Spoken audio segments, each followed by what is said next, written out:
Lá. Vamos lá, então. Pedir aqui para que vocês me digam se a tela está aparecendo. Está aparecendo? Eu vou ampliar aqui. Tá aparecendo sim. Só ainda não está no módulo apresentação. Agora tá. Agora tá? Tá. Então vamos lá. Bom, de acordo com a nossa tarefa aqui de hoje, nós vamos abordar, né, e esmiuçar um pouco mais as mensagens recebidas por Kardec sobre a sua missão. É uma tarefa que é um tanto quanto importante, né? À medida que eu fui relendo, né, essa parte de obras póstumas para que a gente pudesse conduzir esse estudo, como as palavras que estavam ali, como as mensagens que estavam ali foram encontrando aqui uma ressonância no coração. E eu espero que eu possa trazer um pouco disso aqui para vocês hoje. Então, vamos lá.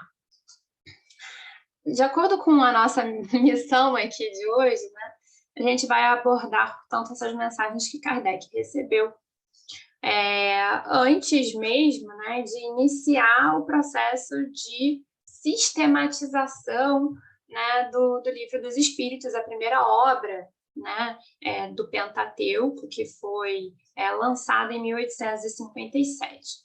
Mas, antes de tudo, se nosso foco aqui é tratar sobre essas mensagens que falam sobre a missão de Kardec, acho que cabe a gente talvez dar um passo atrás e considerar o que seria essa definição de missão, né?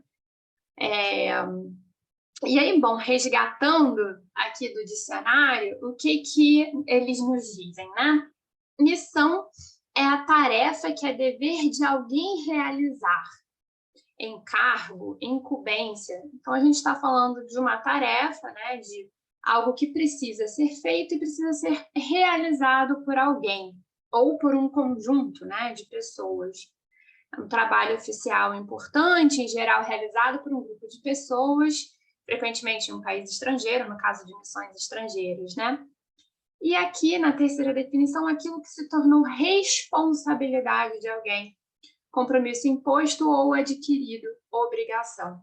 A ideia de responsabilidade me é muito cara, né? Porque ela traz consigo, né, a noção, né, de que mais do que de uma culpa ou de uma obrigação, né, ou até de um dever, isso nos coloca como centro de ação. Eu sou responsável por aquilo, né? Então eu estou no centro dessas possibilidades. E aí a pergunta que a gente pode se fazer, então, juntando esse conjunto aí de definições sobre a palavra missão, nos perguntar, então, qual é a tarefa sob sua responsabilidade que Kardec veio, portanto, realizar. Né? Então, o que ele veio realizar? O que estava sob a sua responsabilidade enquanto espírito, né, encarnado, ou seja, um espírito ali mergulhado no corpo, o que ele veio, então, realizar? Qual era essa sua tarefa? Bom, basicamente, tudo que a gente entende por codificação da doutrina espírita. Codificação aí porque a gente entende que a doutrina dos espíritos sempre existiu, né? Os fenômenos espíritas sempre existiram desde que a Terra é Terra, né? Desde que, portanto, esse intercâmbio a todo momento entre o plano material e o plano espiritual, ele sempre ocorreu.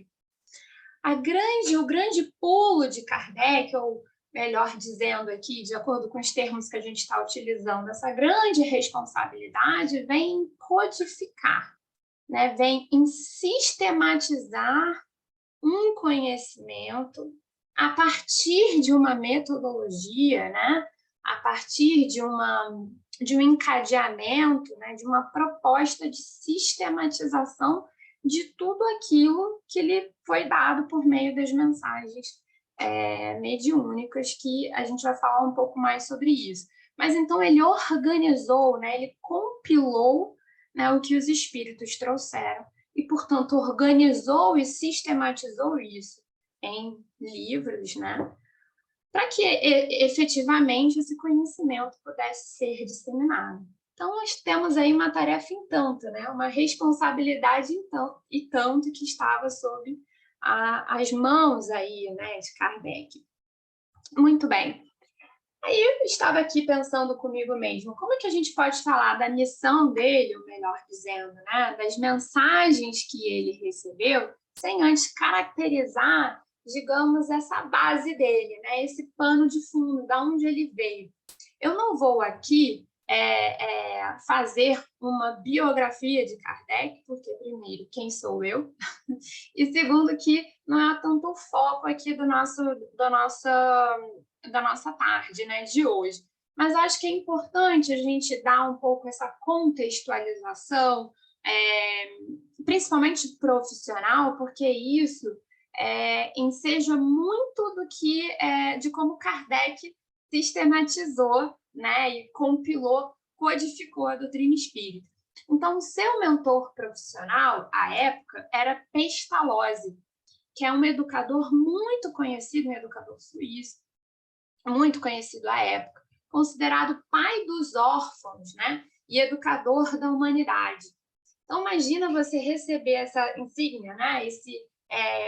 Esse título, digamos assim, de pai dos órfãos, educador da humanidade. Então, ele se dedicou à sua vida, né, durante contextos de extremos conflitos, guerras e coisas dessa natureza. Ele dedicou a sua vida a educar crianças, né? Educar pessoas como um todo. E, nas palavras de Viana de Carvalho, né, um espírito que faz parte aí, né, de muitas das psicografias de Divaldo, ele diz o seguinte: Kardec encontrou no insigne mestre Pestalozzi o amoroso e sábio modelador, que o preparou para o grave cometimento de que se fez notável missionário.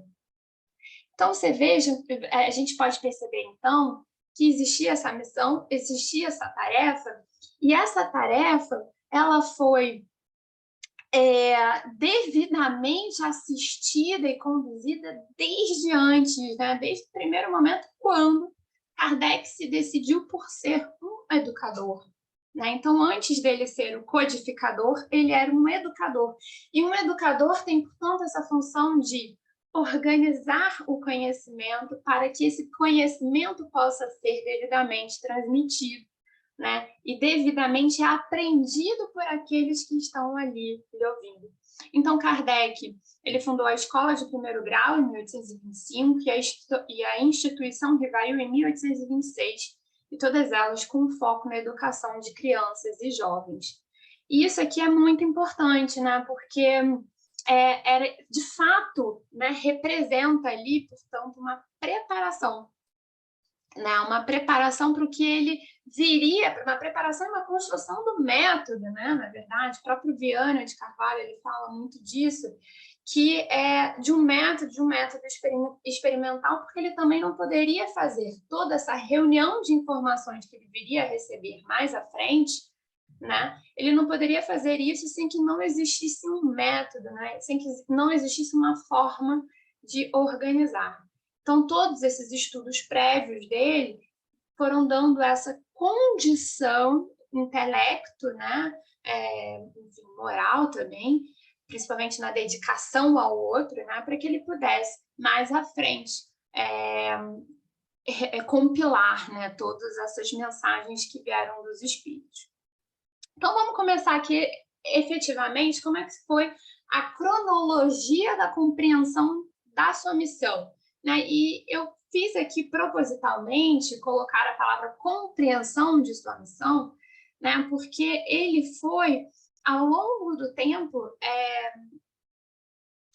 não veio uma mensagem do nada dizendo assim, olha, você tem uma missão, né? E a sua missão vai ser essa, né? Na verdade, a partir da leitura, né, de obras póstumas, né, que são anotações deixadas por Kardec, que posteriormente se consolidaram ali no livro, né, das obras póstumas, isso fica claro que, na verdade, houve uma preparação para que ele pudesse compreender a sua missão, né? Então, fazendo aqui um pouco a cronologia para a gente pavimentar esse entendimento, né? A partir de obras póstumas, a gente tem que em 1854 foi a primeira vez que Kardec ouviu falar sobre o fenômeno das mesas girantes. Nesse primeiro momento, ele entendia que isso era possível, né? Porque por conta do magnetismo, das ações magnetizadoras, efetivamente objetos inertes, né, inanimados, poderiam se movimentar, né? Ainda em 1854, o senhor Fortier comenta com ele sobre as mesas falantes, na verdade, mesas que estavam ali decodificando alguma mensagem que viria de um mundo supostamente invisível. E aí Kardec, aquilo chamou a atenção de Kardec, né? Isso está muito claro lá em Obras Póstumas, porque ele fala assim, bom, como é que isso é possível sem que não tenha um agente inteligente por detrás, né, desses objetos inanimados, né? Sem que se tenha um agente, portanto, ali atrás, inteligente que pudesse estar definitivamente conduzindo essas mensagens. Então, em 1855, ele tem, então, o contato com o fenômeno das mesas girantes a partir de reunião na casa da senhora Clélia Maison. Então, ele tem esse contato com a comunicação do espírito Zéfiro, né?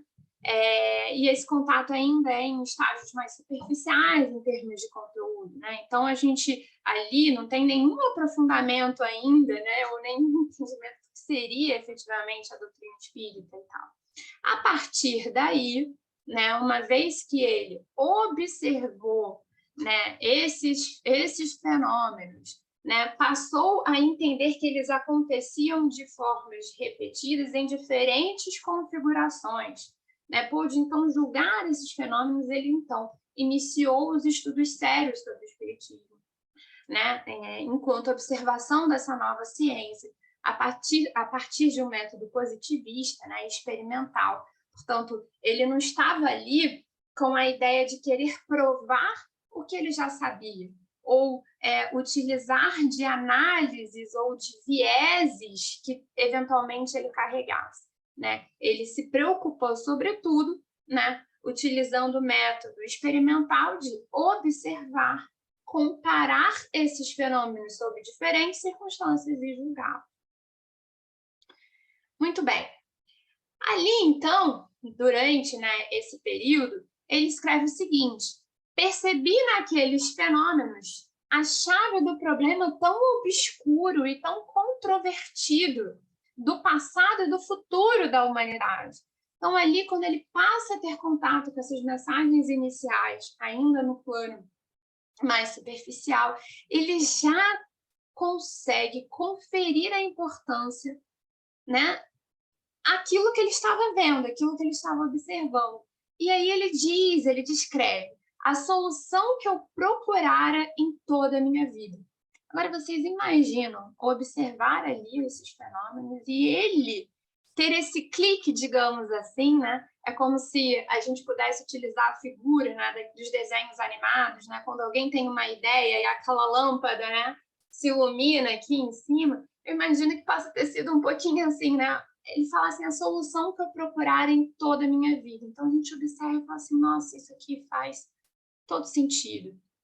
Ainda assim, essas incursões iniciais, elas não possuíam uma finalidade específica, né, ainda nessa época, em 1855, quando ele começou a ter contato, né, com todos esses fenômenos, e ele mesmo diz, muito do aprendizado desse contato inicial eram aprendizados em torno da filosofia, da psicologia e da natureza do mundo invisível. Até porque muitas das mensagens que ele recebia, ele passou a ver que, na verdade, se tratavam de espíritos, né, e com questões, né, com dificuldades, enfim, com ideias, né, de seres humanos, né? Ao final de 1855, né, ele participa de uma reunião para perguntas acerca da figura de seu mentor. sobre será que existe alguém, algum espírito, né, que está lhe servindo, né, na figura de um guia, na figura de um mentor, né, na figura ali de um protetor, e as respostas dadas pelos espíritos faziam uma menção à proteção e à necessidade de perseverar no trabalho. Então, já no final de 1855, portanto, ele tem, a partir dessas mensagens, né, a ideia de que sim, ele estava sendo protegido, ele estava sendo amparado, e que ele precisaria, na verdade, reunir, portanto, forças, né, e elementos ali à sua disposição para que ele permanecesse no trabalho. E trabalho esse que se refere a uma missão, né? Que se refere ainda ao protótipo, um desenho ali da sua responsabilidade, do que estaria sob a sua responsabilidade. Ainda nessa cronologia, em 1856 foi o ano que efetivamente ele começa a sistematizar as perguntas, né, que serviriam de base para a confecção do Livro dos Espíritos. Então, ele já entende que ele precisa ter um método, né, e que precisa definir ali um conjunto de perguntas encadeadas, com uma lógica muito bem fundamentada, que depois serviria ali de base para que em 1857 se lançasse o Livro dos Espíritos, né? Então, esse processo aí de verificação e amadurecimento da obra, ele aconteceu desde antes, né? Em abril de 1856, é onde ele tem a primeira revelação sobre a sua missão, né? E aí os espíritos dizem para ele, bom, deixará de haver religião e uma se fará necessária, mais verdadeira, grande, bela e digna do Criador. Seus primeiros alicerces já foram colocados. Quanto a ti, Rivail, a tua missão é aí. Então, no meu livro, aqui no meu Obras Póstumas, essa mensagem está na página 277. Aí você imagina, né? Os espíritos responderem que algo está sendo construído, né? Os alicerces já foram colocados e a tua missão está aí. Então, essa foi a primeira vez, pelo menos assim, a partir, né, de Obras Póstumas, que a gente tem ali a descrição de que né, dos espíritos falando para Allan Kardec da existência, né, dessa missão. Muito bem. Isso foi em abril de 1856. Aí, em maio de 1856, ele faz uma pergunta dirigida sobre essa missão. Então, ali passou um mês, né? E aí ele pergunta a Hahnemann, né, o espírito que estava nessa reunião. Outro dia, disseram-me os espíritos, Kardec pergunta, que eu tinha uma importante missão. Então ele já verbaliza, olha, eu tenho essa missão, uma missão a cumprir, e me indicaram o meu objeto. Desejaria saber se confirmas isso. Olha que interessante. Então, ele já tinha entendimento que ela tem uma missão, mas qual é o objeto da minha missão? Né? Com o que efetivamente eu vou trabalhar? Qual é esse objeto? E aí a resposta do espírito foi: sim. E se observares as tuas aspirações e tendências, e o objeto quase constante das tuas meditações, não te surpreenderás com o que te foi dito. Isso aqui eu achei assim de uma relevância enorme, né? Porque, na verdade, o que o Espírito está falando para ele é o seguinte, olha, acessa dentro de você, né, tudo aquilo pelo qual você sempre pensou, você sempre idealizou, sobre para onde foram, né, as suas tendências, as suas preferências, né? Nos momentos de meditação ou nos seus momentos de vínculo, né, de intercâmbio com o alto, o que é que você pedia, né? o que estava ali direcionando os seus movimentos. Então, na verdade, é um encontro, no fundo, com ele mesmo, com algo que ele já estava ali, que já estava ali de alguma forma contido dentro dele, né? E aí o espírito continua. Tens que cumprir aquilo com que sonhas desde longo tempo.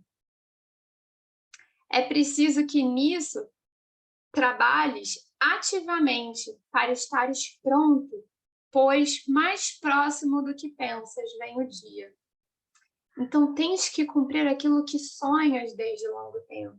Então, na verdade, essa preparação sequer começou se nós, enquanto espíritas, né, entendemos que espíritos imortais que somos, né, quando a gente inicia um processo de mergulho no corpo, né, ou seja, iniciamos uma nova encarnação, existe um planejamento prévio dessa encarnação.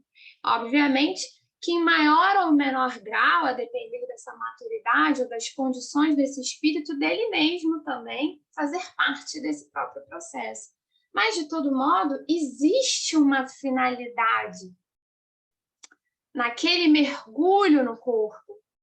E, obviamente, que a gente pode deter a partir dessa resposta que esse planejamento não se iniciou quando Kardec estava lá com Pestalozzi. Aquilo fez parte dessa preparação, de um planejamento prévio, né, de algo organizado previamente, inclusive em encarnações anteriores de Kardec, né, enquanto ele precursor de uma série de outros eventos que viriam a seguir. Então, na verdade, o que o Espírito fala para ele ali, olha, se ligue, se conecte com o que você tem aí de mais profundo e resgata tudo aquilo que estava nas suas aspirações e tendências, tudo aquilo que estava nos seus sonhos, né? E isso, na verdade, eu acredito que dialoga muito com a nossa existência, né? Nós não estamos aqui, bom, pelo menos eu posso dizer por mim, que eu não estou aqui para codificar doutrina alguma, certo? Mas temos aqui uma finalidade. E desde o momento da nossa encarnação, a gente, e ao longo do nosso processo, da nossa vida, da nossa existência aqui, a gente tem aspirações, a gente tem tendências, a gente tem o objeto que faz parte constante, né, das nossas orações, e a gente tem os nossos sonhos, né? Então, talvez nós aqui devamos nos conectar, né, assim como foi sugerido a Kardec em maio de 1856. Seguindo aqui, portanto, na cronologia da compreensão da sua missão, né, em junho de 1856, ele novamente pergunta sobre a sua missão, mas dessa vez essa pergunta é dirigida a um espírito que se apresenta como a verdade, né? E aí o Kardec pergunta: bom espírito, eu desejaria saber o que pensas da missão que alguns espíritos me assinaram. Dize-me, peço-te, se é uma prova para o meu amor próprio.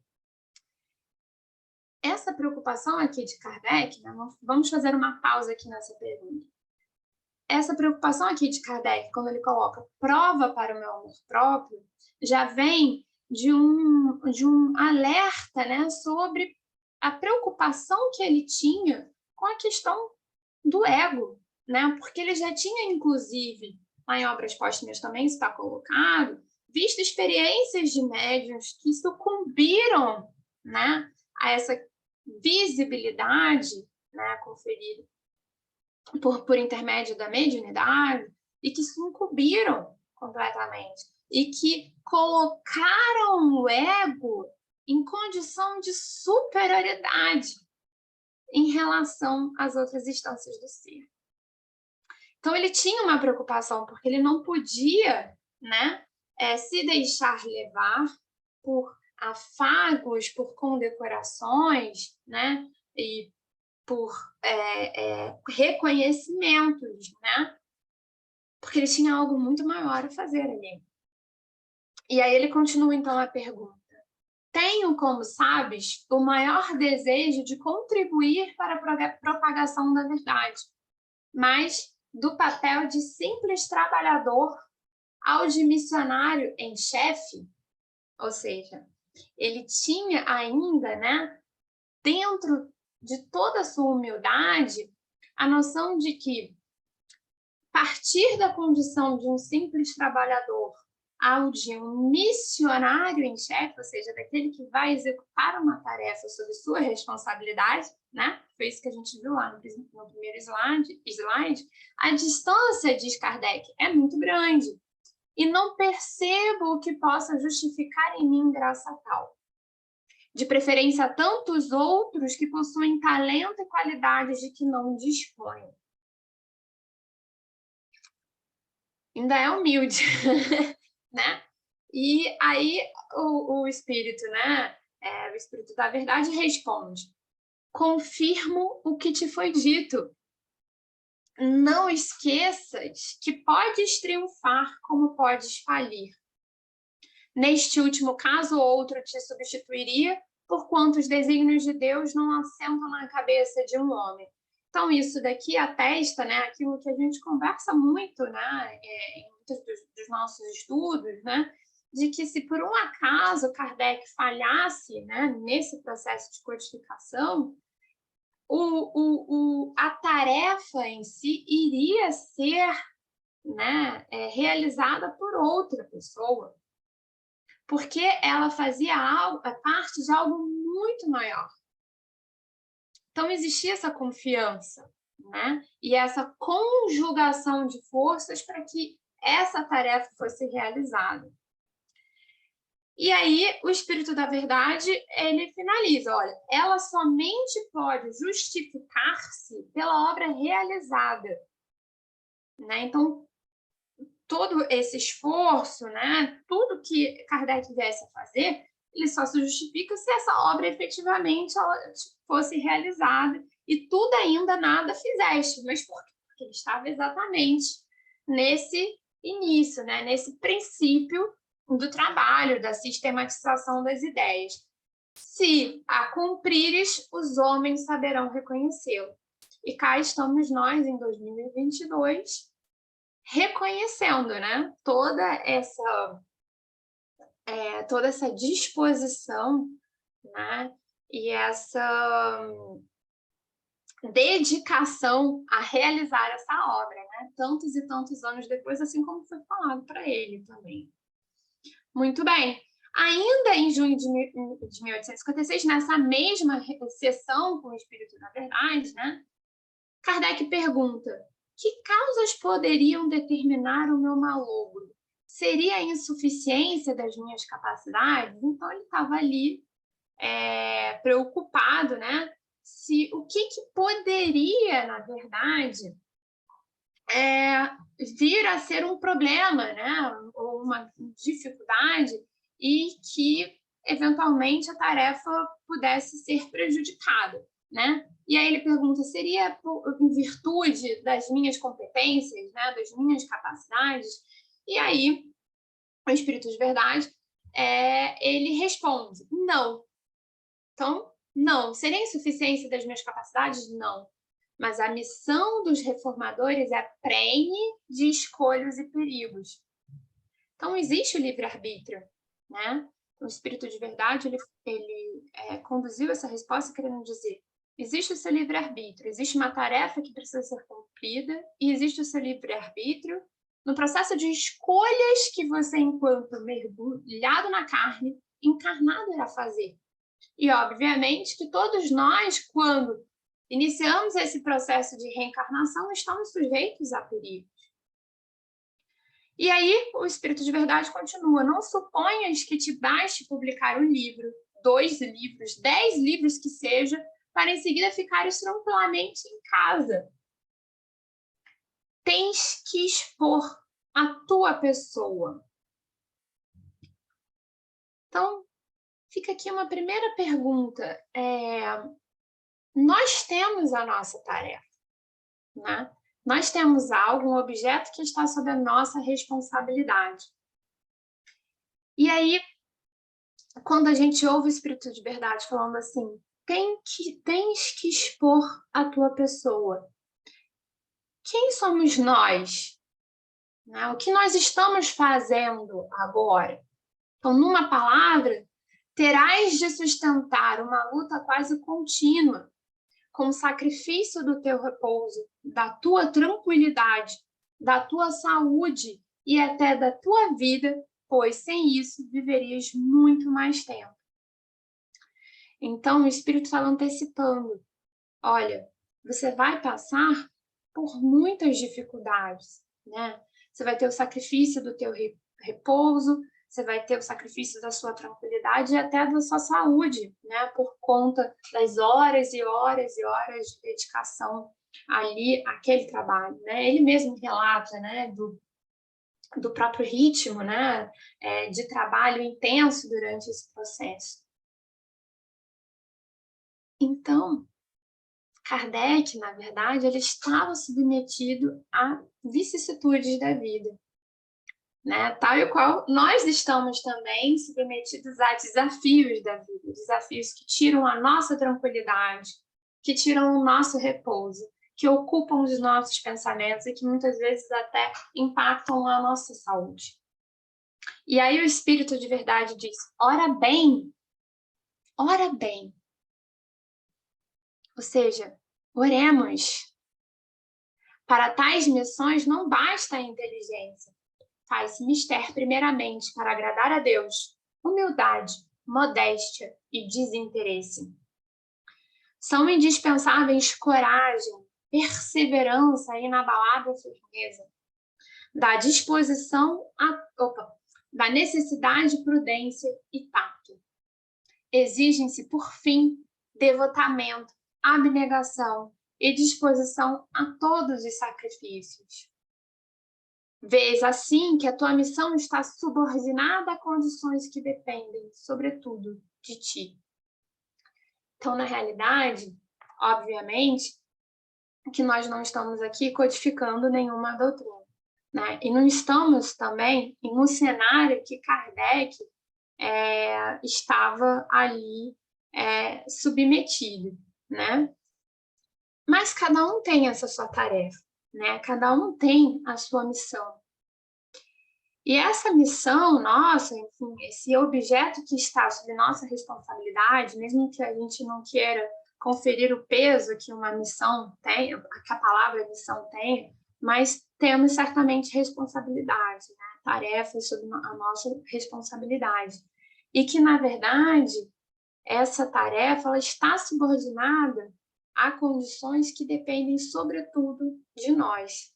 E nós vamos passar por essas situações de sacrifício, de intranquilidade, de dor, né, de desafios, mas que, né, a primeira mensagem que foi dada a Kardec foi sobre a proteção, né? Ele foi conferido, né, a proteção e amparo durante o processo, mas que ele deveria perseverar e permanecer no trabalho, né? E aí, essa parte aqui em que o Espírito de Verdade fala assim para ele, ora bem. E aí eu extraí, né, de obras póstumas, mas na lembrança do livro recente que o Álvaro Crispino acabou de lançar, que é o Ensina-nos a Orar. Na introdução desse livro, ele destaca, né, a prece, a oração, né, que Kardec fez ao final do diálogo com o Espírito de Verdade. E que aí eu trouxe aqui para a gente, né, para a gente ver o quanto essa oração, na verdade, ela dialoga com absolutamente qualquer nível de tarefa ou com qualquer objeto que esteja sob nossa responsabilidade, né? E aí Kardec ora da seguinte maneira: Senhor, pois que te dignaste lançar os olhos sobre mim para cumprimento dos teus desígnios, faça-se a tua vontade, está nas tuas mãos a minha vida. Dispõe do teu servo. Reconheço a minha fraqueza diante de tão grande tarefa. A minha boa vontade não desfalecerá. Porém, talvez as me traiam. Supre a minha deficiência. Dá-me as forças físicas e morais que me forem necessárias. Ampara-me nos momentos difíceis e com teu auxílio e o amparo dos teus celestes mensageiros, tudo farei para corresponder aos teus desígnios. Logo após essa oração, né, existe uma nota de Kardec em Obras Póstumas, feita em 1867, se não me engano, ou seja, 10 anos após o lançamento, né, do Livro dos Espíritos, em abril de 1857. Nas notas, ele relata todos os infortúnios e os desafios e as vicissitudes pelos quais ele passou.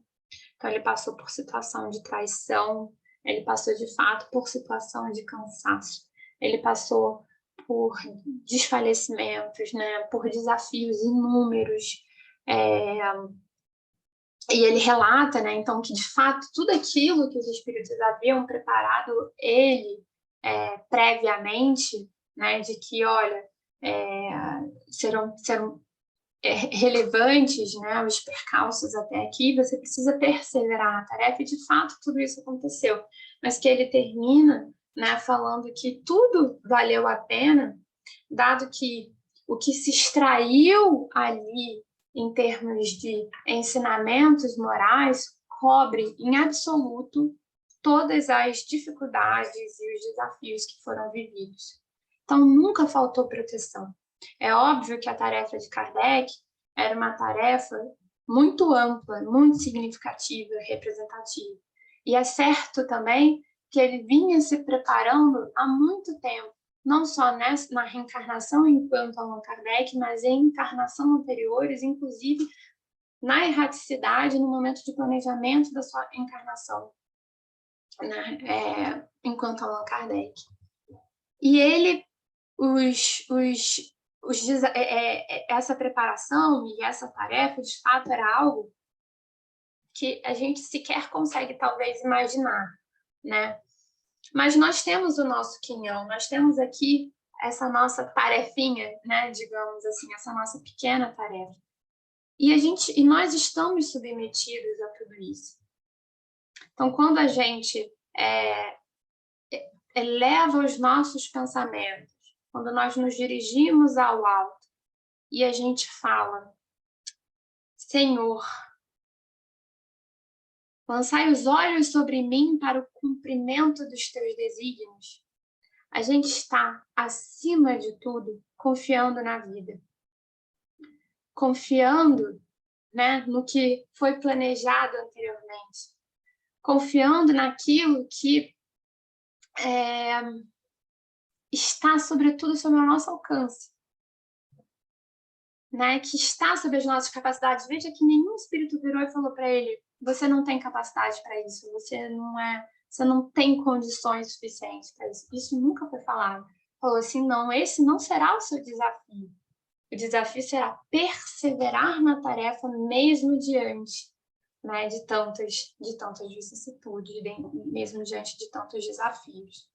E aí a gente termina então aqui a palestra, o estudo de hoje, com a pergunta 573 do Livro dos Espíritos, resgatando, então, né, essa compilação, essa sistematização né, do conhecimento feito por Allan Kardec, da doutrina dos Espíritos, em que Kardec pergunta em que consiste a missão dos espíritos encarnados.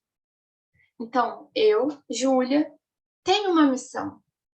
E cada um de nós aqui tem uma missão. E aí os espíritos respondem a Kardec: em instruir os homens, em lhes auxiliar o progresso,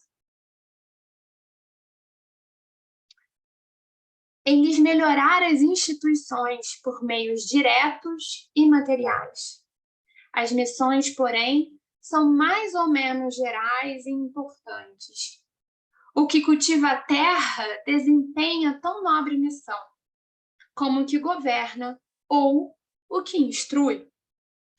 Tudo na natureza se encadeia. Ao mesmo tempo que o espírito se depura pela encarnação, concorre dessa forma para a execução dos desígnios da providência. Cada um tem neste mundo a sua missão, porque todos podem ter alguma utilidade.